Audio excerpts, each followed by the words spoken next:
I could have talked about Brexit as an application, or I could have talked about US-China trade conflict as an application. Actually, I would argue that for all its harms, US-China trade conflict is less of an actual trade war than Brexit is inflicting on itself, on the UK itself. This is 60,000 ceramics that were lost in a shipwreck about 1,200 years ago. This is an exhibit at the Asian Civilizations Museum in Singapore. A ship that was traveling from the port in China where these were mass-produced, albeit not in mechanized industrial fashion, and it went down somewhere between Indonesia, a piece of Indonesia and Singapore, and was discovered roughly 20 years ago. There were 60,000 pieces of pottery, of ceramic, being made to order for clients in the Middle East and eventually in Europe. It's taking place during the Tang Dynasty, and it's just one ship. It's not written up in any of the annals that this was a unique devastation. Just like with the Boston whalers 1,000 years later. This was just something that happened. You sent out a bunch of ships, some of them declined.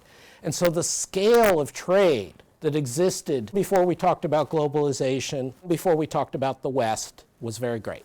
And so one of the messages I want to give you in a sense today is trade isn't what gets really messed up by these trade wars.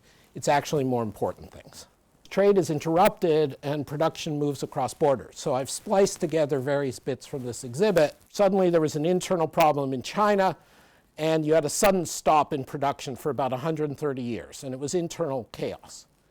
And Vietnam and Thailand, which most of us don't think of as major production centers in the year 1300, 1400, quickly stepped in to fill the Ming gap. But then it turned out China came back in and outcompeted them.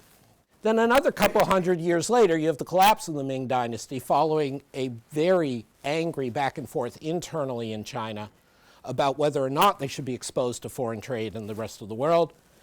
And basically, China gets out of the market for another 40 years. But the Japanese come in. They manage to displace the Chinese. And it turns out that the Chinese later have to imitate Japanese ceramics in order to compete for the market that they once owned. This is the ebb and flow of trade. And with each one of these decisions, each one of these changes, production moves. You actually have physical production, investment, the networks of shipping, the networks of people, what languages get learnt. And you have a bit of a golden era in Vietnam in this brief period that then erodes. My wife and I were just in Hoi An in Vietnam a few months ago, which is a UNESCO World Heritage Site.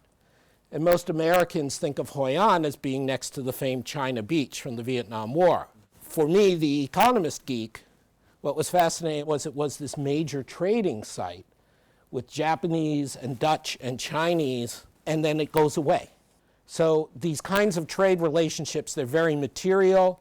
They leave a legacy, they move people, but they go away. It is transient. I think it's pretty clear where I'm going with this. Trade relationships are not just about the trade. I don't want to exaggerate that trade liberalization doesn't matter. It does, of course. It's about efficiency. But when we think about the macroeconomic effects, the long-term growth effects, the employment effects of trade, it's really not about this one industry in this one location rising or falling. It's really about the dynamic efficiency in a loose sense of an economy, its growth path, and how much it's able to sustain that integration with the rest of the world. There are classes of what we call macroeconomic models, and every central bank and every large international financial institution and most finance ministries have some version of these. And when I was at the Bank of England starting a decade ago, they were proudly using Beckham, the Bank of England quarterly model, which in the jargon was a DSGE model, which I referred to as junk from the day I got there. And it turned out that Beckham had a lifetime approximately half that of Beckham the soccer player for whom it was named. During the financial crisis, when we tried to figure out what was going on, one piece of the bank's research or forecasting staff was sent off to do something with Beckham. What they would bring back was useless. despite being dynamic, stochastic, general equilibrium, which are, of course, motherhood and apple pie to every macroeconomic modeler, they were useless because of three things, in my view. The model was closed because it always assumed you got back to some long-run equilibrium. It always assumed that you had forward-looking agents and various constraints that would push you back onto the main path. And frankly, that is not a common state of affairs for most economies in the world. Second reason was because they embodied a certain set of ideological ideas. Every model has to have some kind of first principles, some kind of information behind it. And in my view, given when I trained in graduate school, I viewed it as the triumph of what were called then the real business cycle types or the freshwater types over the Keynesian types, and that they felt they had to act like the freshwater types to be macho in the economic academic world. And the third reason I found these models problematic, which other people have written about with far more power than I have, Simon Wren-Lewis is a good example, they were founded fundamentally in order to use what are called micro foundations, to have everything go down to a few representative actors, scaling up and trying to define what they did and accumulating this up. Let me give you a different historical analogy. Economics has spent the last 100 plus minus years aping physics. It wants to be physics. Both my parents were physicists, so I know what it's like to be a failed physicist who becomes an economist. But if you know something about the history of physics, there were long periods in which people engaged in observational physics and coming up with some kinds of general observations about the world. Think of Kepler or Tycho Brahe making the first observations about orbits being elliptical. Long before Newton gets to quantum, long before quantum gets it to where you are now, where physics is essentially micro foundations. It's built from the individual atomic reactions up. It took several hundred years and a lot of observational equipment to do that. Modern macroeconomics, mainstream macroeconomics, tried to do that in the span of basically 50 years, from Keynes to when I was coming out of grad school in the 80s and 90s. And this, frankly, was hubristic. Where I think we have to think about, if we're going to try to be rigorous but actually relevant in analyzing trade shocks, is to be more humble and in the spirit of Kepler. We're making general aggregate level observations. We're establishing patterns. We have some theory behind it, but we're not trying to ground everything in micro foundations and bring it up. And of course, there are those of you who will tell me that the Bank of England has a zippy new model now, and the average dynamic stochastic general equilibrium model now has different representational agents, so it's not all one rate. Yeah, fine, okay. As a practitioner, someone in the policy sphere, someone who does forecasting in part for a living, let me tell you a little bit about how macro models now work. We get to the issue of there is a trade conflict. Donald Trump is going to impose on the US, and that's the way it should be phrased, impose on the US tariffs on other countries. There's threats of escalating trade war. How should we think about what the impact will be? What will happen to growth over the next year? What will happen to unemployment? And being intellectually honest but pro-globalization, what can I fairly claim are the costs of what I know to be a really stupid policy? Any standard macroeconomic model, you'll get the result that these trade shocks are very small and transitory.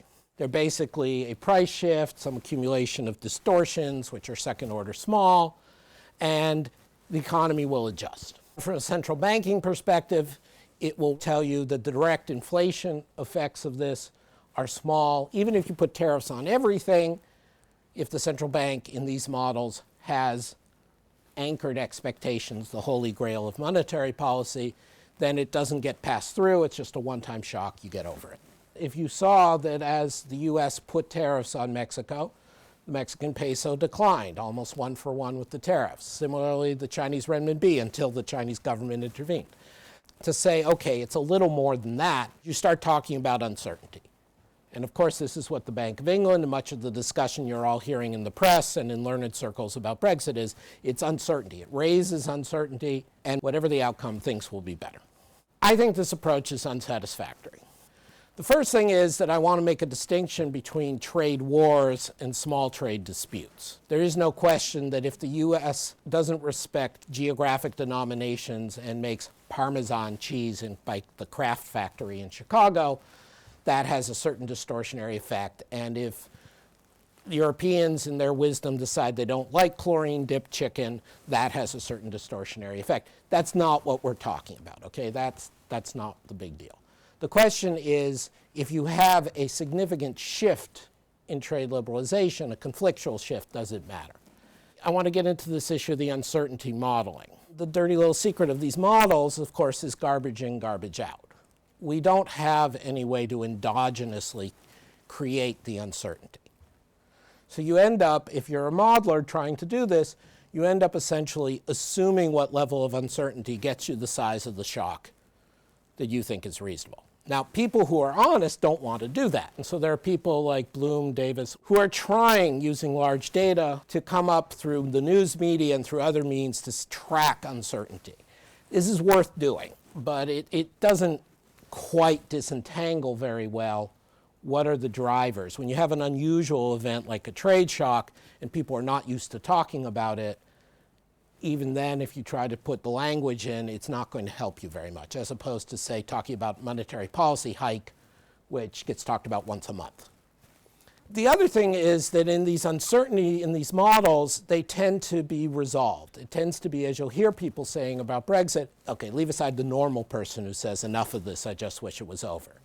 Think about the business person or the investor, the people you're all going to be, or some of you already are, saying, okay, I can cope, I can deal, I can move, as long as I know what the outcome is, what the rules are that I have to adjust to. And there's a certain amount of merit in that. As I'm fond of saying, the problem with Brexit isn't uncertainty about Brexit, it's Brexit. So it's partly that you're moving to a regime where there will be ongoing uncertainty, where it's not just one time, if Parliament ever were to get its act together. When we have a large shock to investment, and by here I mean real investment, it tends to understate how much of a change in productivity trend you get when there's a disruption. So the evidence is, we know that when you open up an economy and you make major changes and it becomes attractive to international investors, and that transfers some competencies, that transfers some skills and technology, that leads to a certain amount of stability and property rights, that when you do that, it tends to lock in productivity gains and put the economy on a higher productivity gain track. Again, this is a little bit idealized, but the people who attack it, the Danny Rodricks of the world, exaggerate the attacks. If you look at the story of Mexico or of South Korea, this is the story. And it's about the competition and the internal discipline that's imposed by bringing in the investment, and the investment is both a cause, a partial cause, and a marker of this. The final thing is, despite the huge advances in formal political economy done through the years in this profession, it basically doesn't come into the forecasting models at all. And trade is, in my view, very much a political economy story. All right. So let me continue to be negative. The alternative way that most economists can think about trade shocks is you actually go to a trade economist. They mostly do what are called computable general equilibrium models, CGE, as opposed to DSGE. Macro is DSGE, trade is CGE. For those of you who learn about these things, CGE models essentially are mappings of input-output tables for multiple countries into some set of structural relationships. And the beauty of these models is that you can see a lot about how relative prices and allocations of labor between different sectors occur. They are ultimately, they're full employment models. You have to assume all factors of production are fully employed.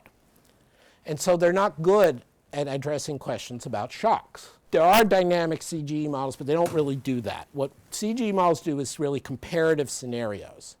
Under a certain set of prices assumptions, you get this, and under a certain set of assumptions, you get this, and then you look how it compares. So studies are generally CGE estimates, and they give you some sense of the scale of what would happen if a bunch of tariffs go up around the UK. But to me, they fundamentally underestimate all these dynamic effects. This approach is not great either. We live in a world of what are called global value chains, particularly what integrated production. Now, this is the image which was written up in the press. Two examples that are very telling. One is when they were trying to unravel NAFTA, the Trump administration was trying to unravel NAFTA, or threatening to. It was pointed out that for a car that is supposedly produced in the United States, usually the various pieces of the car would cross the border with Mexico and Canada 7 times before final assembly. A story in the Brexit context that got a lot of press that I thought was very nice, although it may say something about my consumption habits, was that Bailey's Irish Cream producers in Ireland source their milk and cream for the production of their liquor at various times of year on different sides of the Northern Ireland border, depending on what the cows feel like. This sounds a little comical, but the reality is this grew up organically. And so when it came to challenges of NAFTA, and when it came to Brexit, if I would go speak to a representative auto company or global IT company, and I would say, well, you know, we don't want any secret data, but we're trying to figure out what's going on here. Can you share with us some data and help us understand if you have to resite production, what's it going to cost? How's it going to work? And the answer to every one of these global leading companies we spoke with, which wasn't everybody, but was say 5 to 8 companies, was we actually don't really know. We sort of just made the decisions as we went, and then it would come this opportunity or that, and now we got to try to figure out how to pull it all back together. So it's very disruptive to think about unfurling these chains. To be fair to the CGE modelers, a lot of them are good trade theorists and have really worked on this. It's partly just as an aspect of what I said. It's just we don't have the data. We literally just don't have the data to understand what these chains do. But in the end, it's still the problem of you're not looking at productivity and you're not looking at political economy. So let me make a comparison to something which people in this building at DAFM, down the street at the bank, and elsewhere around the macroeconomics profession have been struggling with, which is how did we adapt macro models to financial shocks? I think all of you will remember we had a financial crisis in 2008 and on. The models and the policymakers ahead of the crisis did not see it coming.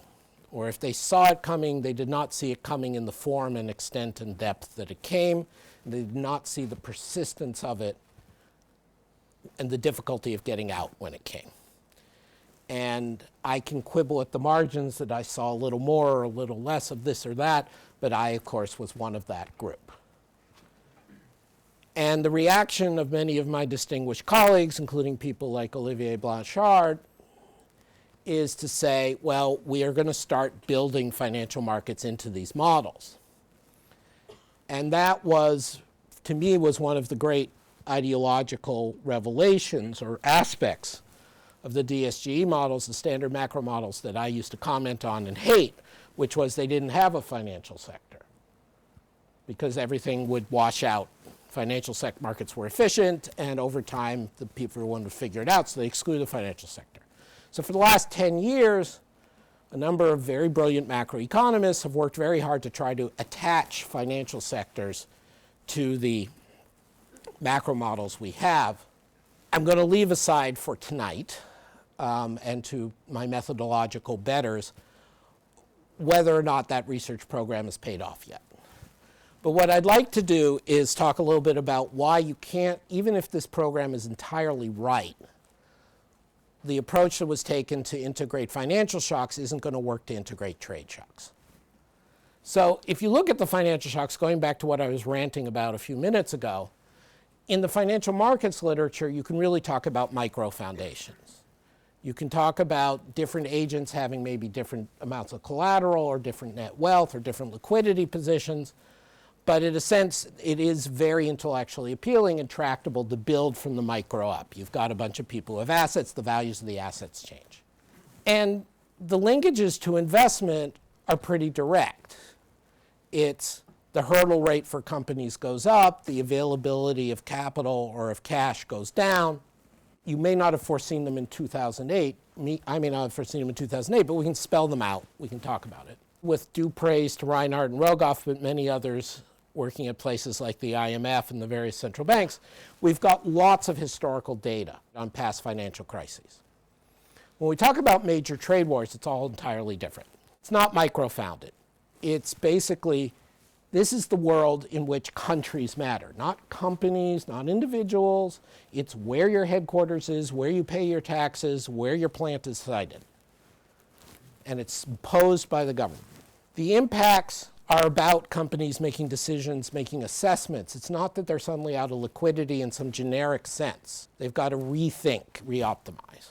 And since the General Agreement on Tariffs and Trade was founded in the late 40s, they've got almost no examples of real trade war. You just have minor trade skirmishes and lots of examples of liberalization. And one thing I would take from the work on financial shocks is things are not symmetric. You could argue, well, let's just do the liberalization exercise in reverse and that'll tell us what all the bad stuff would be. That, in a sense, is what the CGE models do. But I think, as with financial markets, the reversal has effects beyond that, especially depending on the causes. Or to cite my favorite play, if any of you saw Stoppard's Arcadia, when you swirl the jam in the oatmeal, you can't unswirl it easily. Trade wars. I came up with a practical definition of this about a year and a half ago, because I was sick of people talking about not defining it.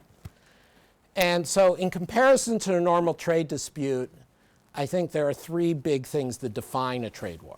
It's an issue that really is between countries or nation states and is not about one company whining to their local government about their treatment. So to put it very bluntly, Huawei alone is not a trade war. Boeing Airbus alone is not a trade war. Second thing is that in a trade war, you're mostly trying to take measures that are defined by the national origin, by which countries are in the dispute, what you're trying to think through, and not about a sector. The third point is that you're moving to a zero-sum state of the world, that you're actually trying to inflict enough harm on your opposing country, on your opposite number, that you're trying to change their behavior in a punitive fashion, or at least remove yourself from integration with them, rather than, as has been the case with most trade disputes for the last 70 years, just trying to keep it contained. And so you end up with a situation where the potential for escalation is more normal than it normally would be. And so you end up with something that's much bigger and more uncertain than a fight, Airbus, Boeing, chlorinated chicken, Huawei, Japanese cars in the US, whatever you want to list. And so to me, trade wars are fundamentally political shocks. They have to be generated by a government, a national government, because this is one of the defined attributes of a national government is control of tariff policy. They are usually undertaken by governments who have zero-sum ideologies, and it's usually part of a broader move towards economic nationalism. This is a historical generalization. And again, we don't have that much data. My colleagues at Peterson, Jeremy Zettelmeyer and Monica DeBola, are at the early stage of a large research project on what we're calling economic nationalism. We think that that's a more useful term than populism, which can mean any number of things. And what you find is, at least on their initial results, and it should surprise no one, that there is a high correlation between governments that are more autocratic, more xenophobic, more nationalist, and their tendency to want to disengage from the world economy or to put trade measures on perceived enemies. You can think about the import substitution, sadly, in history in Latin America. You can think about the way India felt it had to behave coming out of British colonialism. You can think about Brexit.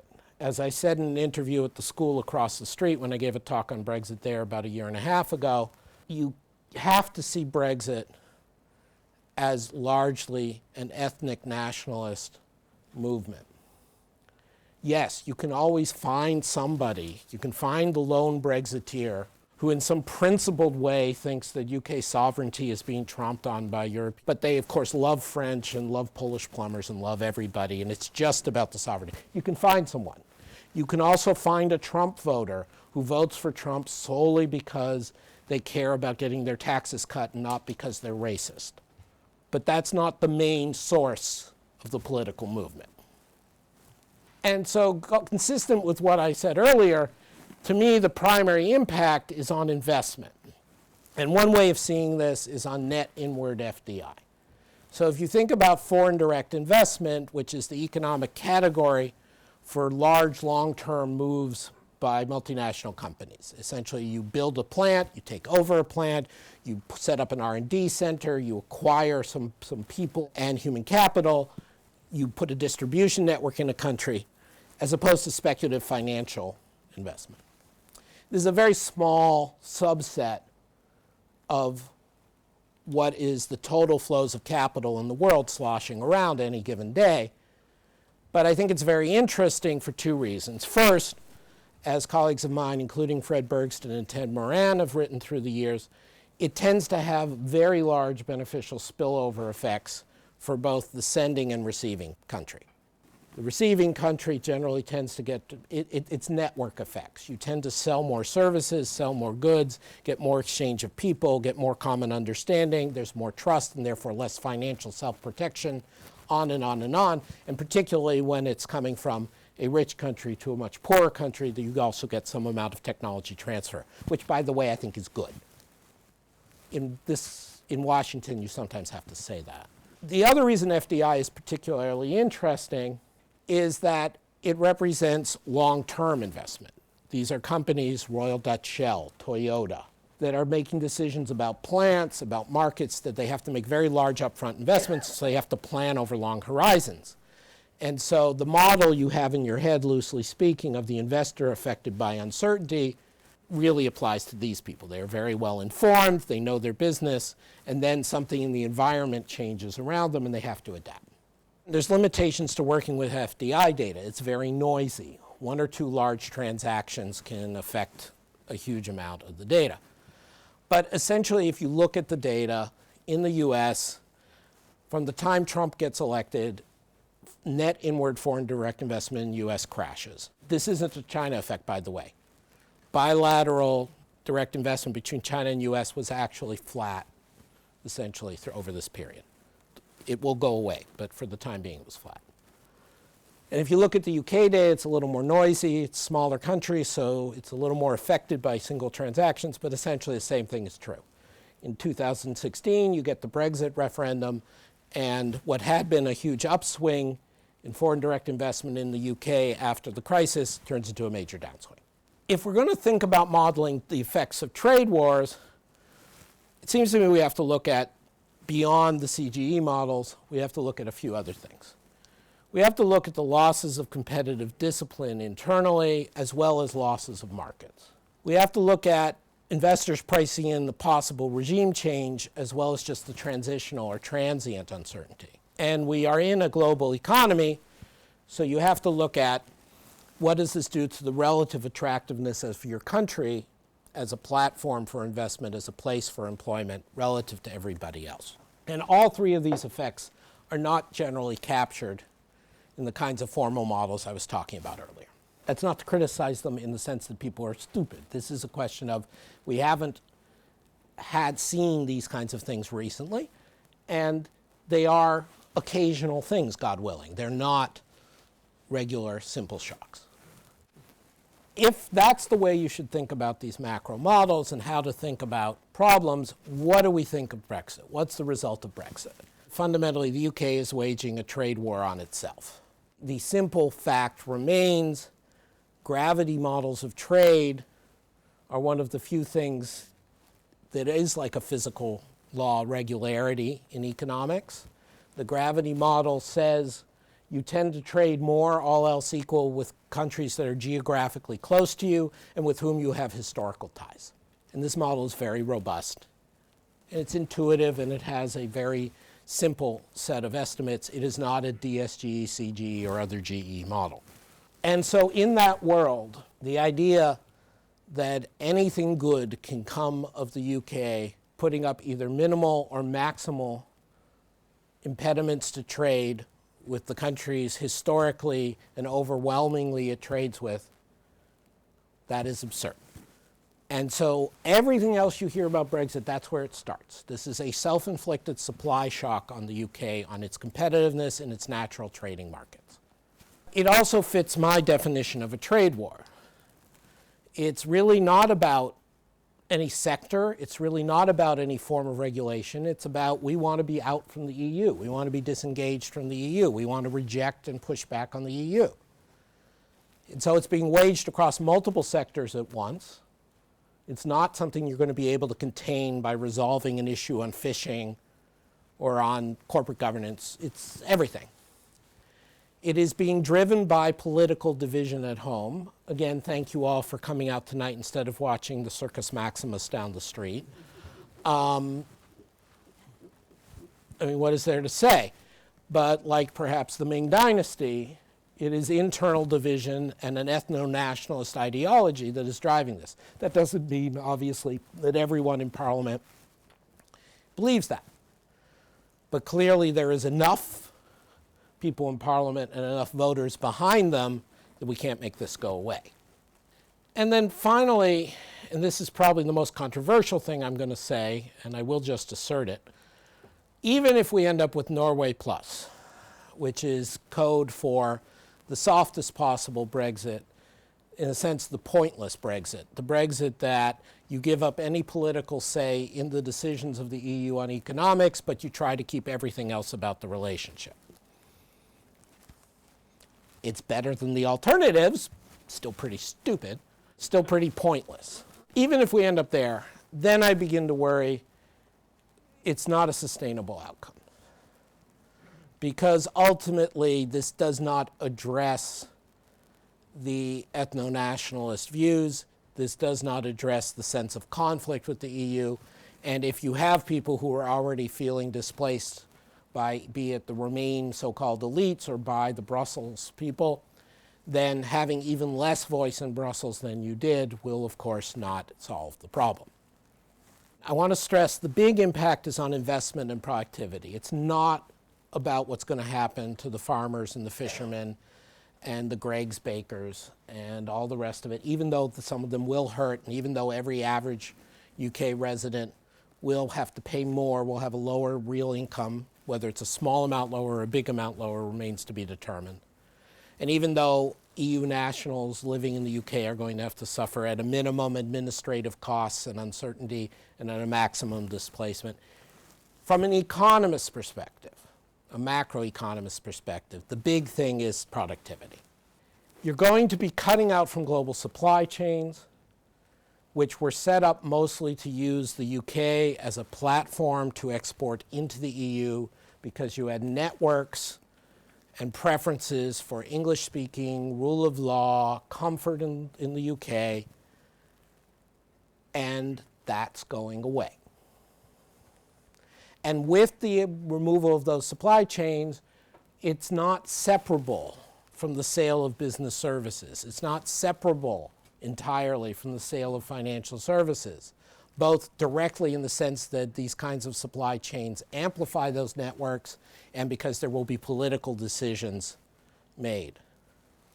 And so the UK will not just suffer directly from the trade barriers and the fact that if you're not in the single market, which again remains to be determined, you do not have equal access to the service economy for exports. Additionally, the relationships will break down, the standards will break down, the networks will break down. And so British soft power, I'm old enough to remember Cool Britannia from Tony Blair. I was living here, we were living here for the London Olympics, and I remember crying watching the opening ceremony of the London Olympics with the beauty of the dancing NHS nurses. And that's not a joke, that's real. That's gone. Might come back. I mean, the US did somehow manage to get popular again after the Vietnam War, but it took a while. It took a lot of doing. It took Germany a long time to get popular again after World War II. This isn't World War II, Gott sei Dank. But British soft power is going to erode. My fear, which I've been saying for a couple of years now, is that the UK is going to have to try to offset this FDI absence and the removal of investment by trying to race to the bottom.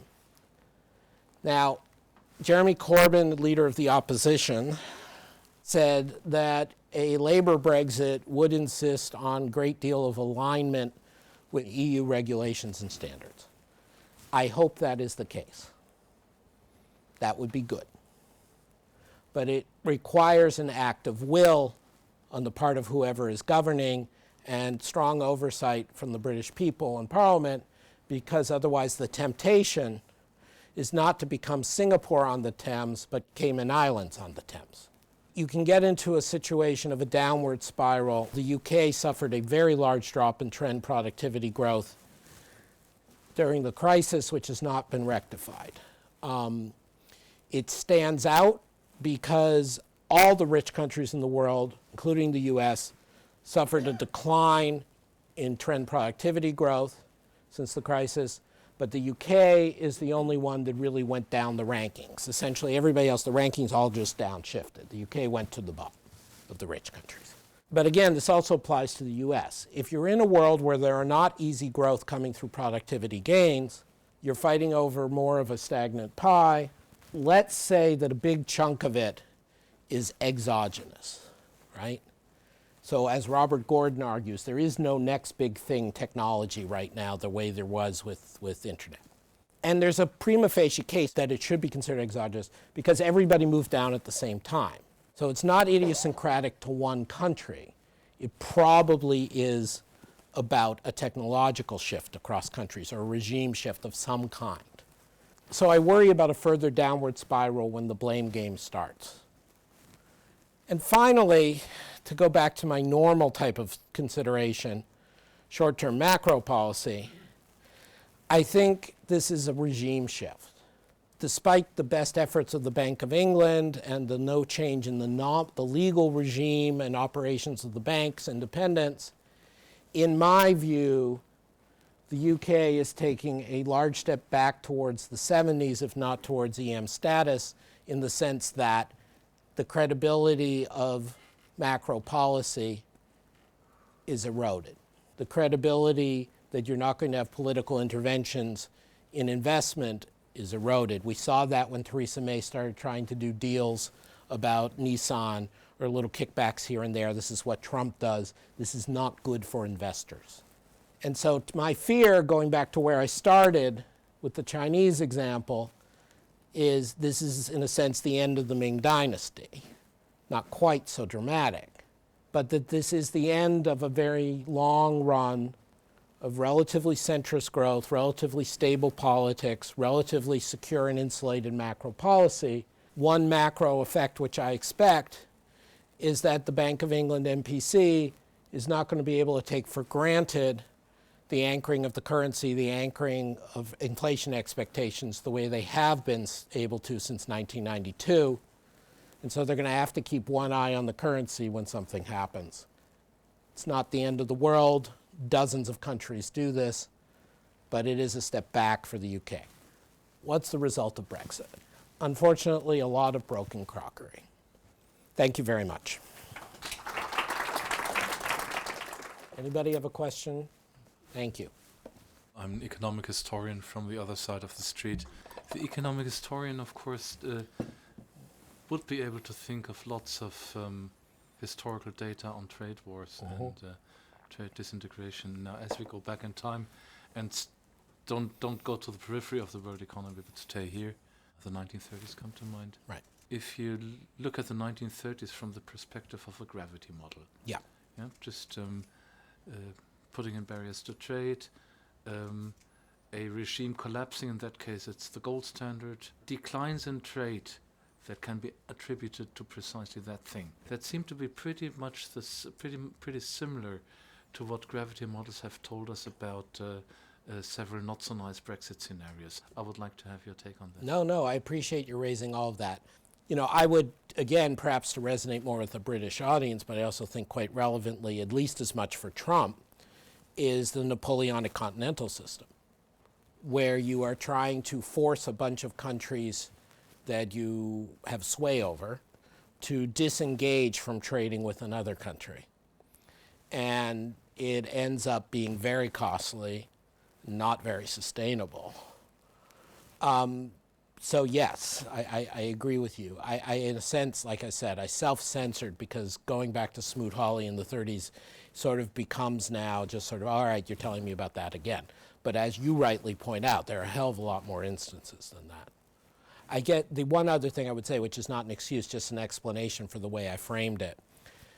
I said we don't have many examples of trade wars in the sense that when macro modelers and trade modelers were developing this, all these models were basically developed in recent decades, and we have not had that many examples in people's current lifetimes. But as with the financial crisis, we could all use with learning a little more economic history than we have. The holy grail that certain Brexiteers, let's say, have, that you could say, well, let's create a free trade agreement with China, or let's create a free trade agreement with all of our former colonies who are just begging for the chance to get back together with us. Or that was meant sarcastically, by the way, in case that was lost. You know, it seems a little difficult. And so now if I can get into more straight policy wonky, there is a movement in Washington to put Britain to the front of the queue, as it were, for a trade agreement with the US. This is, again, being driven entirely ideologically. John Bolton, who is the National Security Advisor, who I've debated on Brexit right before he joined the administration, he has an ideological, visceral hatred of Brussels that would rival that of Rees-Mogg. I have no idea why an American diplomat or pseudo-diplomat would have that feeling, but he has it. And so he wishes to have a US-UK trade deal, and there is a group of people in the Trump administration as a weapon against Europe, the hope being that this will help break up Europe. But what's fascinating, of course, as many people, including the press, have very accurately pointed out, the UK would have absolutely no bargaining leverage whatsoever with the US in a trade deal. And you will all be eating chlorinated chicken 5 times a day for the rest of your lives if you have a trade deal with the US. The US Congress never approves a trade deal that does not benefit US agriculture. And they have made this explicit. And this is why there's still a threat of US-EU trade battle, because the US Congress has said we can't have an agreement just on autos. There must be breaking down the barriers of GMOs and chlorinated chicken and all the rest. You're not going to get some nirvana whereby the US gives the UK some lovely access without asking for a bunch of things the UK doesn't want in terms of standards and regulations.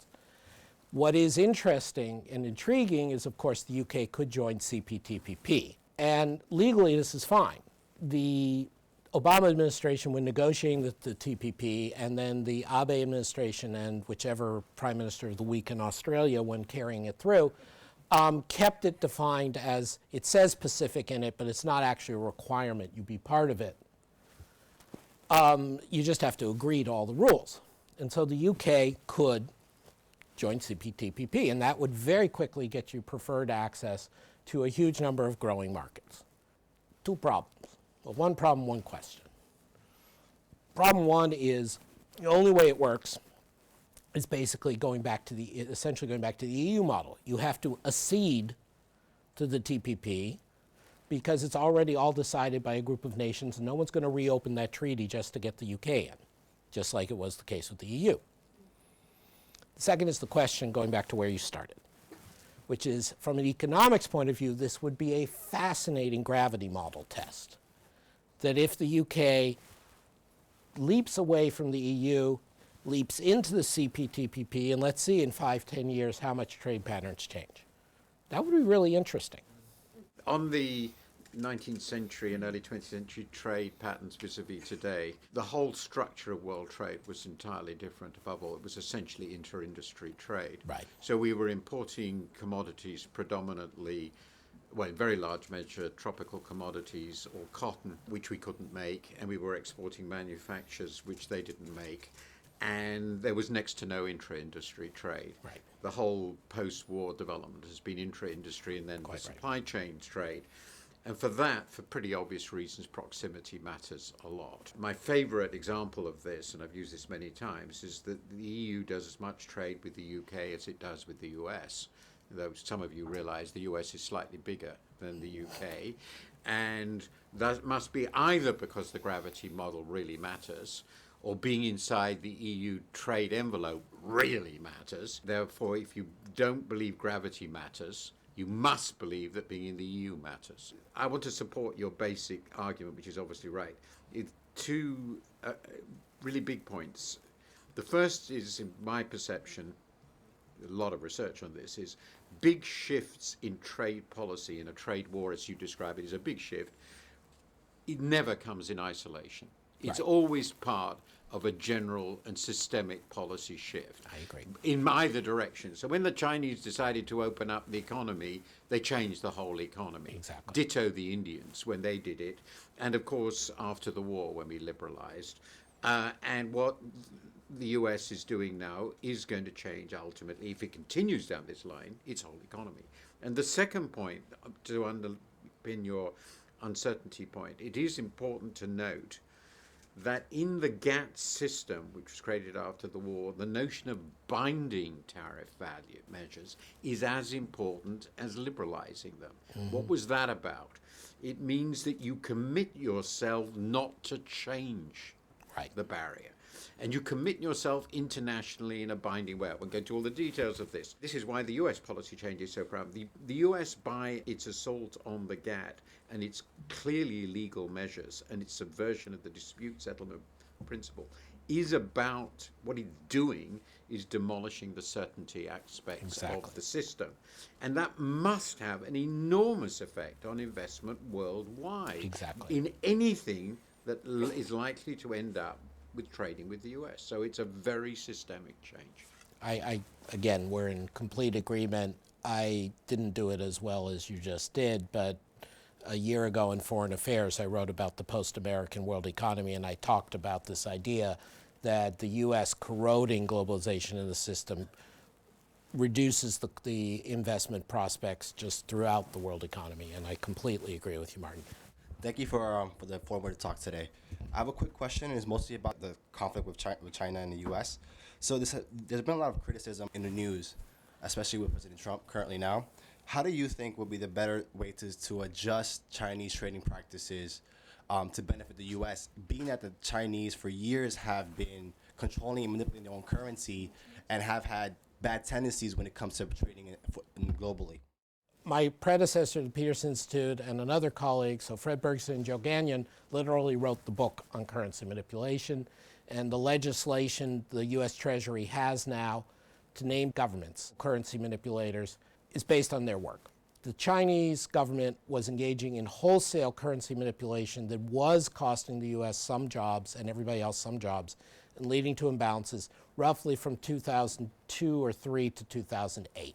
And the U.S. government refused to name China a currency manipulator, even though there was clear evidence, even though people like us were saying they should. Because the State Department and the diplomats kept prevailing in the interagency discussions, they kept saying, we want China to have a market-determined exchange rate.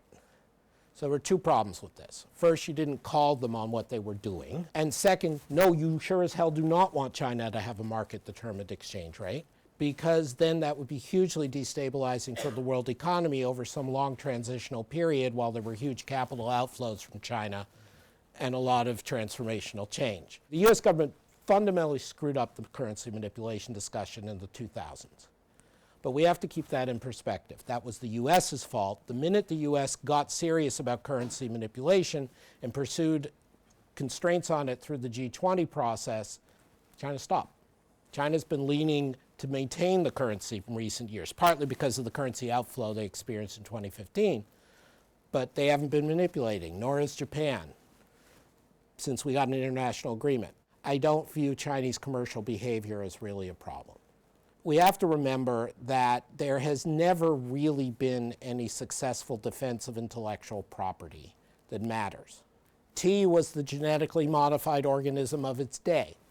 It was the most valuable product. It was only grown in certain places in China. And an enterprising English diplomat managed to figure out, hey, maybe it'll grow in India instead, steal some seeds under threat of death, and suddenly there's competition for tea from China. Even if you look at the atomic bomb, or the H-bomb, most important secrets we could have in a technological sense, they were both in the Soviet Union's hands roughly 3 years after we started. What I care about is genuine competitive advantage.